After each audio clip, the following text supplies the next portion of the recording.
One of my favorite genres of cemetery visits are the graves of U.S. presidents, and today I want to invite you along with me to visit the final resting place of the 13th President of the United States, Millard Fillmore, here at Forest Lawn Cemetery in Buffalo, New York.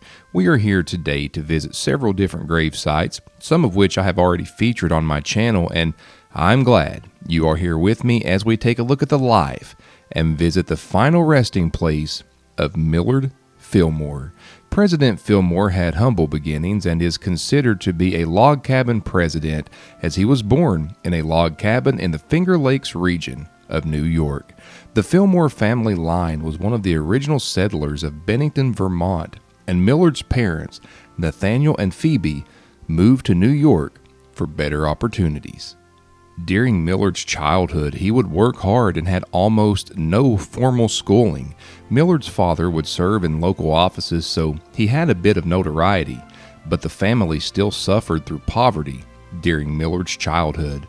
Millard would begin working in hopes of learning a trade, but during this time he also began reading, trying to soak up any knowledge that he could find. Fillmore would begin to be a law clerk for his landlord, and his self-education began expanding. By 1821, he was teaching school and would practice law in justice of the peace courts, which did not require a law license.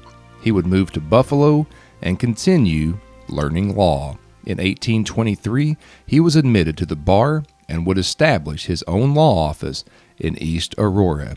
It was around this time that Millard Fillmore became interested in politics.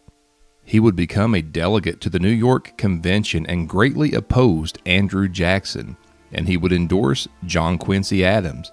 Fillmore would be elected to the State Assembly of New York. He would also find great success as a lawyer. In 1832, he would be elected to the House of Representatives, and he would serve a few terms. It was right after this that Millard Fillmore would start becoming a national figure. In the U.S. election of 1848, Fillmore was nominated to be vice president to Zachary Taylor. The ticket would win. And unfortunately, it would just be a short time later. The nation would be shocked. Taylor died suddenly, and the details of his death still causes speculation. But when Taylor died on July 9, 1850, after keeping vigil outside Taylor's bedroom, Fillmore received formal notification of Taylor's death. Fillmore made his way to a joint session of Congress, and he took the oath. Fillmore would complete this term as president. He would be undecided on whether to run, and in 1851 he issued a letter that he would not seek a full term, although he didn't rule it out completely for fear of a candidate that he didn't want in office. By the time the conventions were held, his name was still out there, but deals were struck to nominate someone else to represent the Whig Party. He would remain involved in politics and led an active life, but in February 1874, he suffered a stroke. President Millard Fillmore passed away on March 8, 1874, at the age of 74. And now we are here at historic Forest Lawn Cemetery to visit the final resting place of President Millard Fillmore.